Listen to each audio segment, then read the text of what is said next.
are the God who was, who is, and is to come.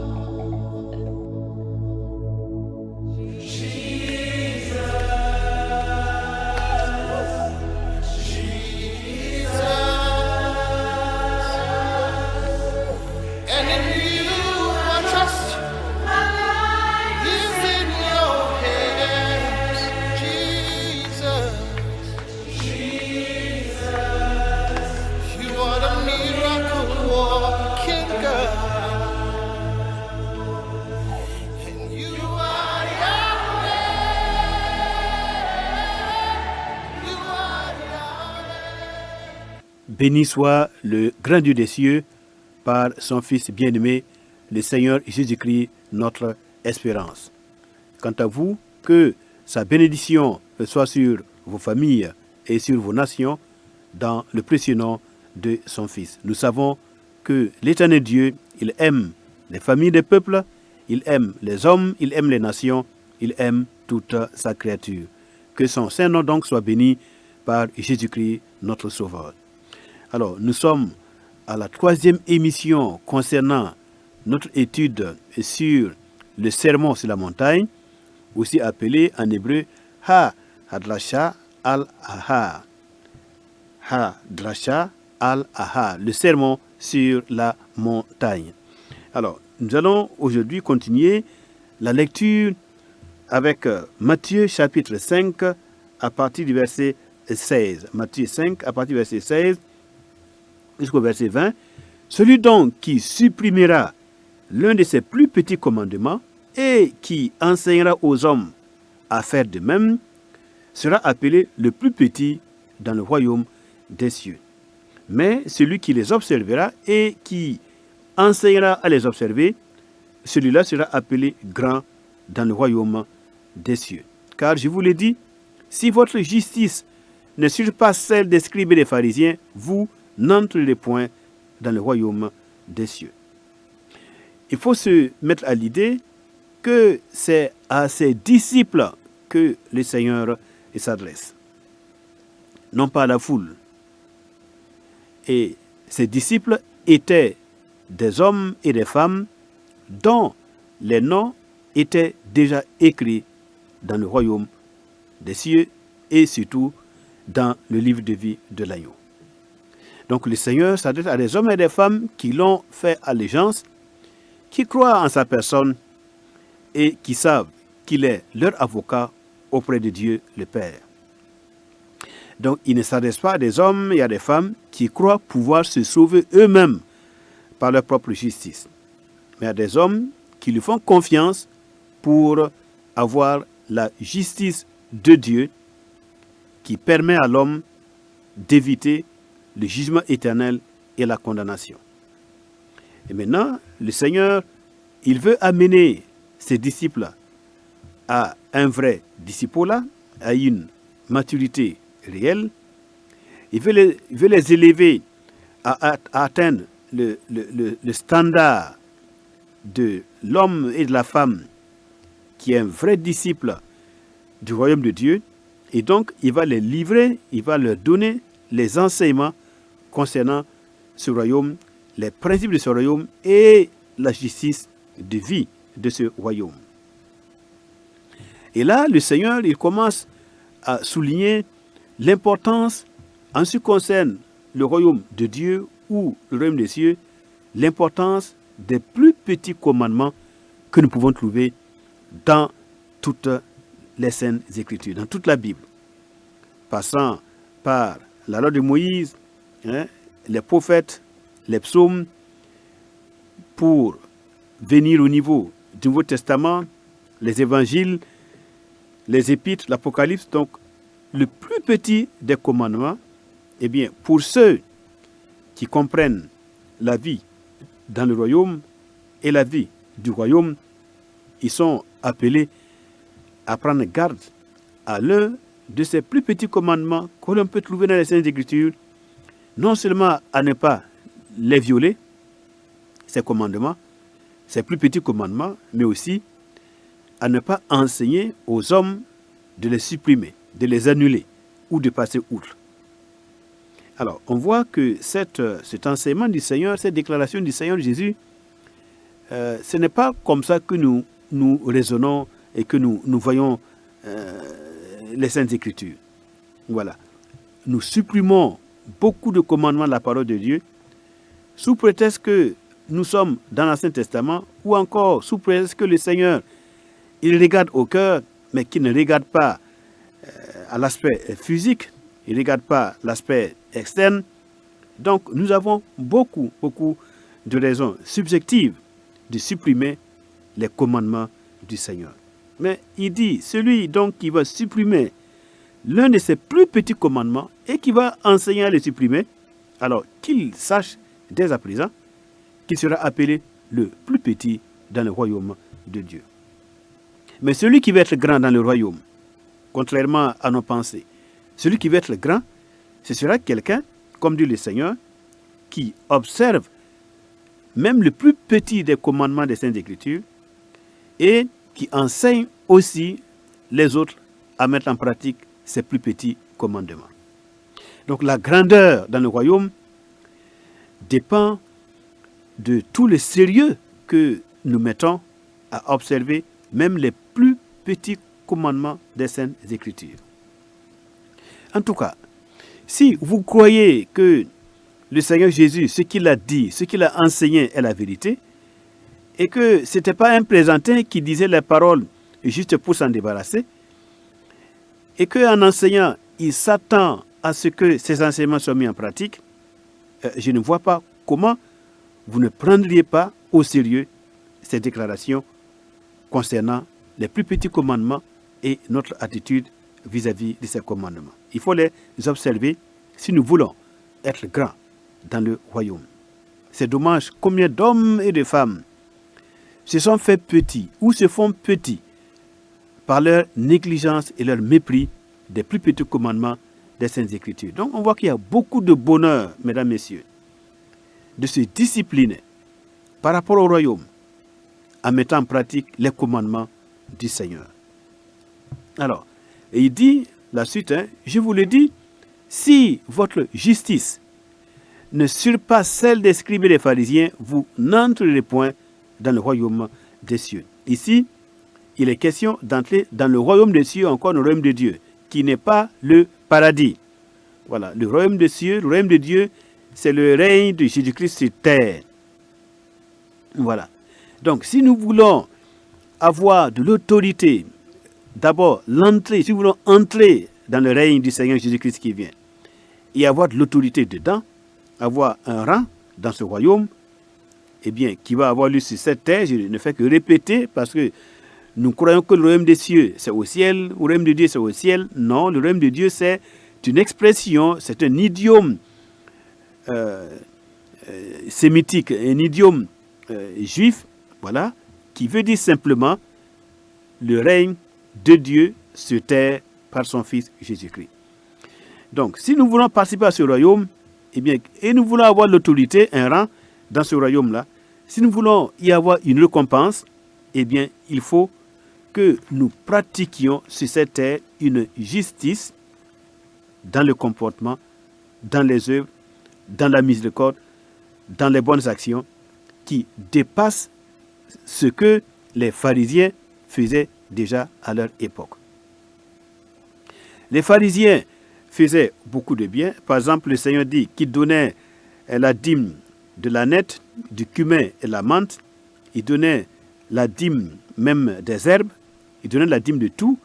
Mais ils oubliaient de mettre en pratique la miséricorde, la justice, la miséricorde et la bonté et la fidélité. Voilà. Donc, le Seigneur met l'accent sur la pratique d'œuvres bonnes. Pratiquer de bonnes œuvres, beaucoup de bonnes œuvres, de manière à ce que pratiquer et faire le bien devient pour nous une seconde nature. Et il le dit très bien, à partir de Matthieu chapitre 7, versets 19 à 27, il dit « Tout arbre qui ne porte pas de bons fruits ». Donc le bon fruit, là, c'est ça. C'est la miséricorde, c'est la justice. L'homme qui règle ses actions d'après la justice.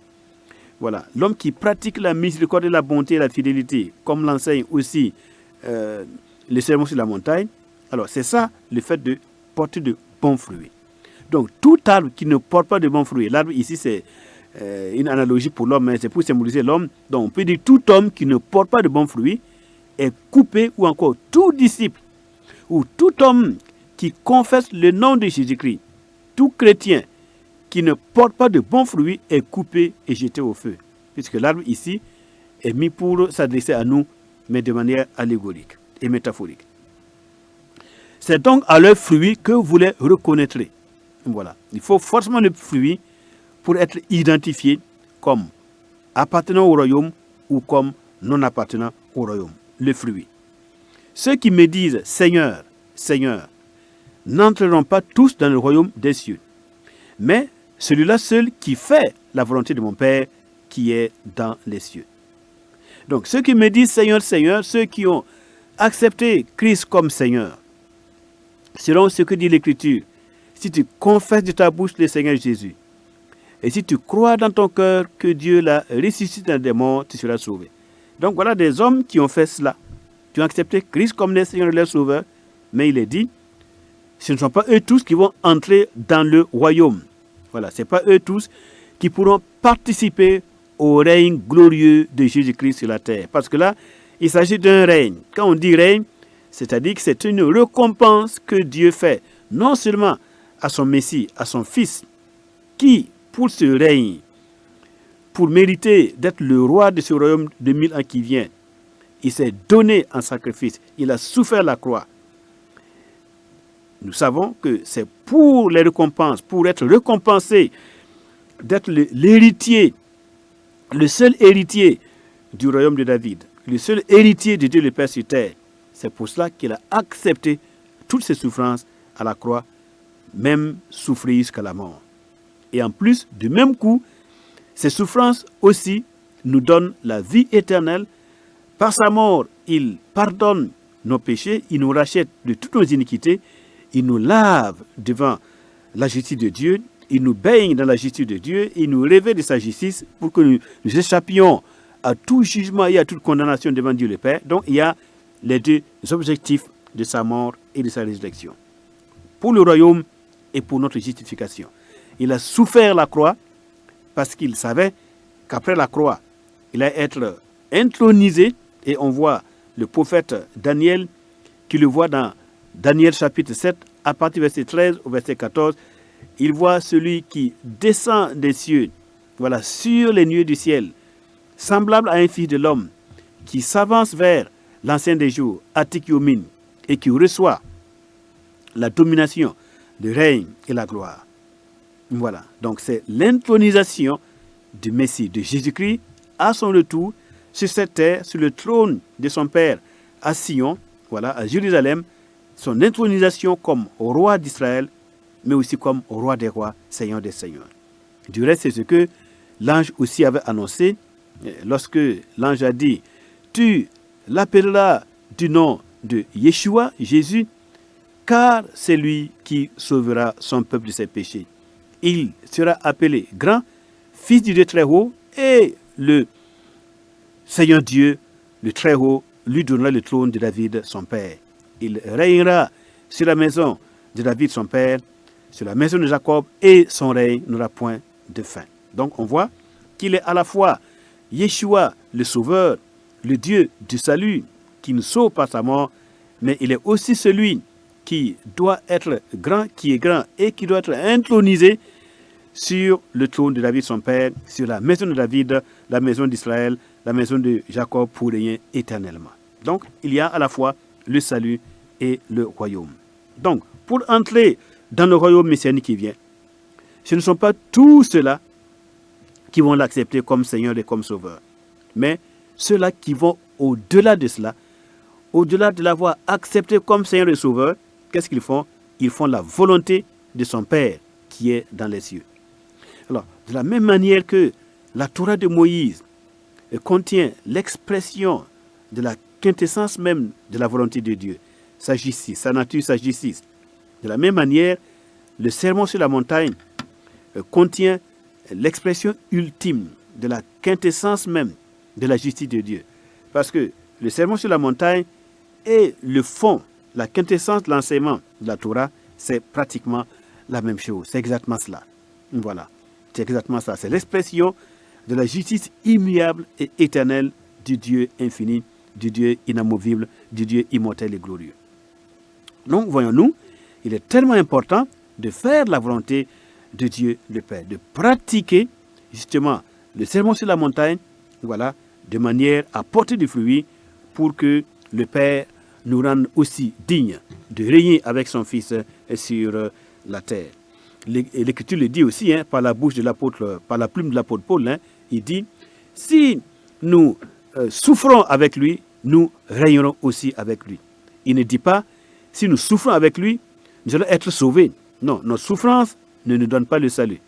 Mais lorsqu'on est chrétien, lorsqu'on a accepté le Christ, qu'on est déjà passé par la mort, et que nous sommes rendus à la vie par notre union avec Christ, dans sa mort et dans sa résurrection, nous sommes justifiés, que nous avons nos noms écrits dans les livres de vie de l'agneau. Maintenant, qu'est-ce qu'il faut faire? Nous devons le servir. Et en le servant, ça va forcément nous occasionner des souffrances et des douleurs. Mais l'Écriture nous dit, si nous souffrons avec lui, voilà, dans son service, dans son obéissance, dans sa volonté, dans son imitation, en l'imitant comme étant notre maître, oui, si nous marchons comme il a marché, même si cela doit nous coûter les douleurs et les souffrances, mais si nous tenons ferme jusqu'à la fin, nous allons régner avec lui. Alors nous allons entrer dans son règne lorsqu'il descendra du ciel et qu'il s'assiera là-bas, à Jérusalem, à Sion, sur sa montagne sainte, sur son trône de gloire. Donc, plusieurs me diront en ce jour-là. En ce jour, c'est lequel? Ce jour-là, c'est une expression qui revient dans les Saintes Écritures et qui nous parle de l'ère messianique. Ce jour-là, le jour du Seigneur, le jour de son règne, le jour où il va s'asseoir sur son trône de gloire à Jérusalem. Alors, donc, plusieurs me diront en ce jour-là, donc pendant cette ère messianique, Seigneur, Seigneur, n'avons-nous pas prophétisé en ton nom, par ton nom? N'avons-nous pas chassé des démons par ton nom? Et n'avons-nous pas fait beaucoup de miracles par ton nom? Alors, je les dirai ouvertement, donc devant tout le monde, je ne vous ai jamais connu, retirez-vous de moi, vous qui commettez l'iniquité. Si c'est pourquoi quiconque entend ces paroles que j'ai dites et les met en pratique sera semblable à un homme prudent qui a bâti sa maison sur le roc. La pluie est tombée, les torrents sont venus, les vents ont soufflé et se sont jetés contre cette maison. Elle n'est point tombée parce qu'elle était fondée sur le roc. Mais quiconque entend ces paroles que je dis et ne les met pas en pratique sera semblable à un homme insensé qui a bâti sa maison sur le sable. La pluie est tombée, les torrents sont venus, les vents ont soufflé et ont battu cette maison. Elle est tombée et sa ruine a été grande. Donc, voyons-nous qu'il y a des hommes et des femmes ayant accepté Christ comme le Seigneur et le Sauveur. Mais en ce jour-là, ils seront face à un problème, à un dilemme. Et ils vont crier, Seigneur, Seigneur, n'avons-nous pas prophétisé par ton nom? Donc, ils ont des arguments à faire valoir. Ils font valoir les prophéties qu'ils ont données par le nom du Seigneur. Et les démons qu'ils ont chassés par son nom. Et les miracles qu'ils ont produits par son nom. Mais voyez, ni les prophéties, ni le fait de chasser les démons, ni les miracles. Si vous lisez attentivement le sermon sur la montagne, qui nous expose les conditions pour entrer dans le royaume messianique et participer au festin des noces de l'agneau, rien de tout ça, chasser les démons, donner les prophéties, faire les miracles, rien de tout cela ne fait partie des conditions exigées pour entrer dans la salle de noces de l'agneau. Rien de tout ça n'est exigé, rien de tout ça ne fait partie des exigences pour entrer dans le royaume messianique. Rien. Donc, le fait de prophétiser, de chasser les démons, voilà, de faire des miracles, eh bien, cela ne nous donne pas la dignité, le vêtement nécessaire pour le festin des noces de l'agneau. Voilà. L'Écriture dit, retirez-vous de moi, vous qui commettez l'iniquité. Voilà, on peut faire toutes ces choses, prophétiser, chasser les démons, et cependant, ne pas être en règle vis-à-vis de la justice pratique. Voilà, vis-à-vis de la bonne manière de vivre. Vous voyez que le sermon sur la montagne nous dicte. Voilà, si nous suivons les enseignements du sermon sur la montagne, dans notre vie de tous les jours, il n'y a rien à faire, nous allons nous éloigner de l'iniquité. Ces principes-là nous séparent d'avec les principes de vie mondaine. Voilà, c'est comme Abraham. Voilà, Abraham, l'hébreu. L'hébreu, c'est celui, l'ivri, et celui qui est de l'autre côté, celui qui se met à part, celui qui est séparé pour ne pas vivre selon les principes du monde contemporain, du monde présent, selon les pensées, les raisonnements du monde présent.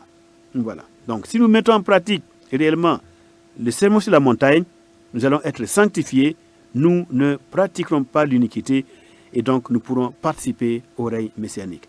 C'est pourquoi quiconque entend ces paroles que j'ai dit et les met en pratique, voilà, l'homme qui met en pratique, c'est un homme qui est prudent.